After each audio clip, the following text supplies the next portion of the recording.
¿Cómo están? Qué gusto que nos acompañen en esta nuestra sección de salud en casa. Y hoy vamos a platicar del Día Mundial de la Salud Mental que se acaba de celebrar el pasado 10 de octubre.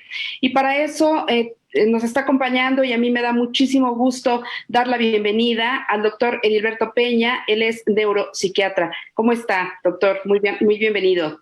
No, hombre, es un placer estar aquí y sobre todo cumplir con el objetivo principal del Día Mundial de la Salud Mental, que es difundir estos temas. Claro, muchas gracias. Pues bueno, vamos a platicar de una de las enfermedades que, bueno, de las que se habla mucho, pero que de pronto sabemos muy poco, que es la depresión. La depresión, además, en tiempos ahora de pandemia, que seguramente se ha desatado más y que tal vez también, usted lo ha mencionado, se ha descuidado de pronto, no se está tratando como se debería, pues porque a final de cuentas en estos momentos se está dando prioridad a otras cosas, pero hay que hablar de la depresión, doctor. Si le parece, empecemos por eso. ¿Cómo definimos la depresión? La depresión es una enfermedad del cerebro, está anidada ahí en neurotransmisores y en zonas específicas que tienen que ver con las regulaciones del estado de ánimo y los síntomas principales son una tristeza persistente por más de 2 semanas, una incapacidad para sentir placer igualmente por más de 2 semanas y otras alteraciones que se presentan en sistemas asociados al estado de ánimo. Alteraciones en el apetito que hacen un cambio del 5% del peso corporal en el último mes, alteraciones de la energía hacia arriba, hacia abajo, del sueño hacia arriba o hacia abajo, intranquilidad motriz y cierta ansiedad, y la capacidad mala para toma de decisiones y problemas con la generación de los pensamientos. Nos vamos hacia pensamientos trascendentales de muerte o incluso suicidas. Todo este componente de síntomas es el que engloba la depresión. Uh-huh. ¿Y cómo la definimos también de una tristeza, digamos? Porque ¿cuáles serían los síntomas que diríamos, esto ya no es una tristeza común, esto ya se está convirtiendo en una depresión? Sí, y es súper importante hacer esa diferenciación porque tristeza es una emoción y es un sentimiento. A veces usamos mal el lenguaje y de repente decimos, hoy amanecí deprimido. Y es como si yo dijera, hoy amanecí con una epilepsia convulsiva mayor. No, no, no. Hoy amanecí con una crisis. Igual acá, o decir, hoy amanecí con una gastroenteritis. Uno dice, hoy amanecí con diarrea, ¿no?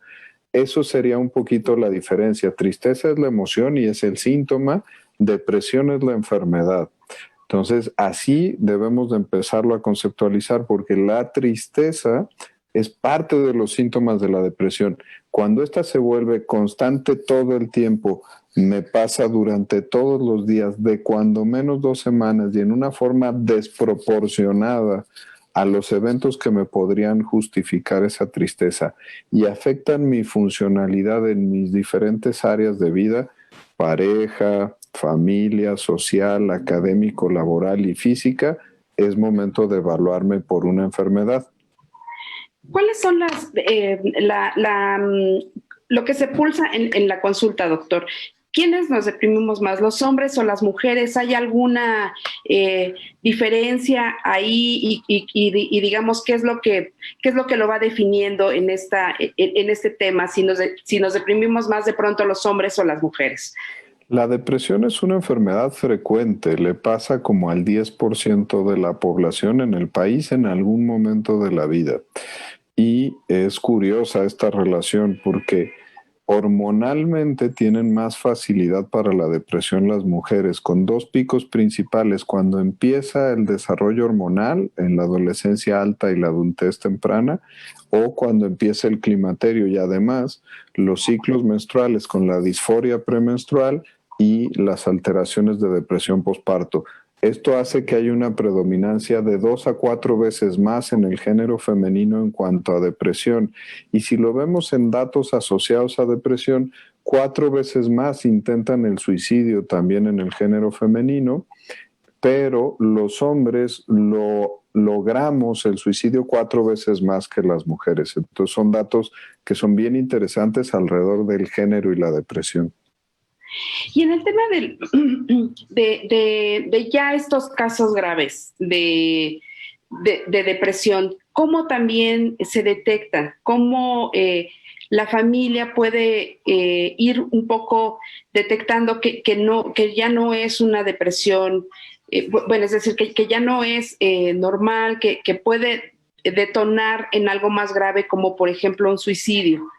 Sí, hay datos de alarma que pueden funcionar, que los mencionemos.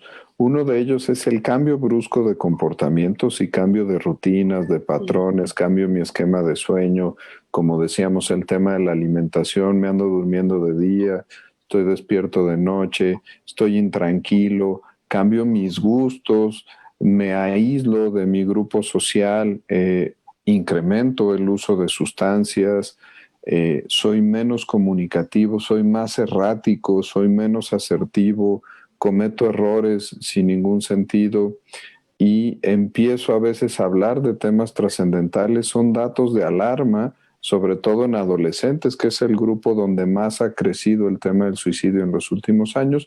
Son datos de alarma para que los familiares pongamos más atención. ¿Y cuáles son los tratamientos, doctor? Porque también de pronto pensamos que podemos salir solos o solas de la depresión, no, de pronto sigue siendo un estigma también, ¿no? El admitir que tenemos que tratarnos, ya sea en un caso en el que podamos acudir con un psicólogo o si de pronto es un caso más serio que tendríamos que ir con un psiquiatra. Sigue siendo de pronto un estigma este tema también de las enfermedades mentales y ahora hablando de depresión. ¿Cuáles son los tratamientos también para que la gente sepa que hay que acercarnos, que hay que ir con el especialista, que no tenemos por qué estar, digamos, viviendo o transitándolo solos o solas, que podemos y deberíamos de acudir por ayuda?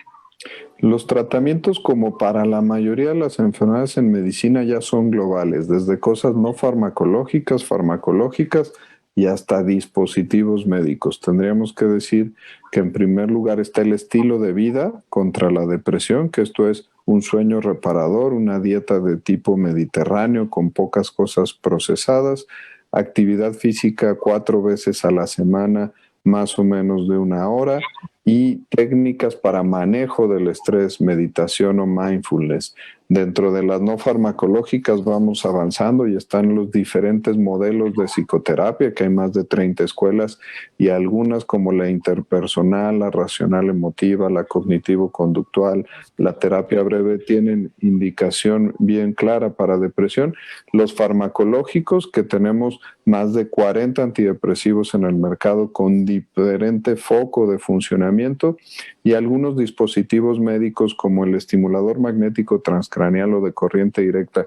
Tenemos todo para poder tratar bien una depresión. Muy bien. No quisiera dejar de hacerle esta pregunta, doctor, antes de terminar. Ahora en tiempos de pandemia, también hay una preocupación por los niños, por las niñas, por este confinamiento en el que están viviendo, por esta falta de socialización. ¿Cómo detectar la depresión en niños y niñas, sobre todo en este momento particular en el que estamos viviendo de pandemia? Sí, hay que decir que en este confinamiento la depresión creció un 20% y se espera que los suicidios crezcan alrededor de un 24%. Tenemos que mantenernos muy alertas sabiendo que existen estos riesgos, cuidar nuestras rutinas, que de eso depende mucho del tratamiento no farmacológico, y ser muy asertivos que cuando mi funcionalidad se está afectando, como cualquier enfermedad, existen los mecanismos para solicitar ayuda y una evaluación, y si es una crisis está en la línea de la vida, está Locatel, donde me van a dar intervención psicológica en crisis y me pueden guiar para recibir la atención necesaria. Bueno, pues muchísimas gracias. Le agradezco muchísimo, doctor Edilberto Peña, neuropsiquiatra, que estuvo platicando con nosotros sobre depresión. Y bueno, ya nos lo dijo el doctor, hay que acudir por ayuda, hay que tener pues también a la mano estos números a los que nos podemos comunicar. No transitemos solos o solas esto, podemos siempre acudir por ayuda. Muchísimas gracias, doctor. Gracias, y lo dices bien, la red de apoyo es muy importante. Y bueno, pues yo los dejo, sigan en casa. Tenemos una cita próximo martes.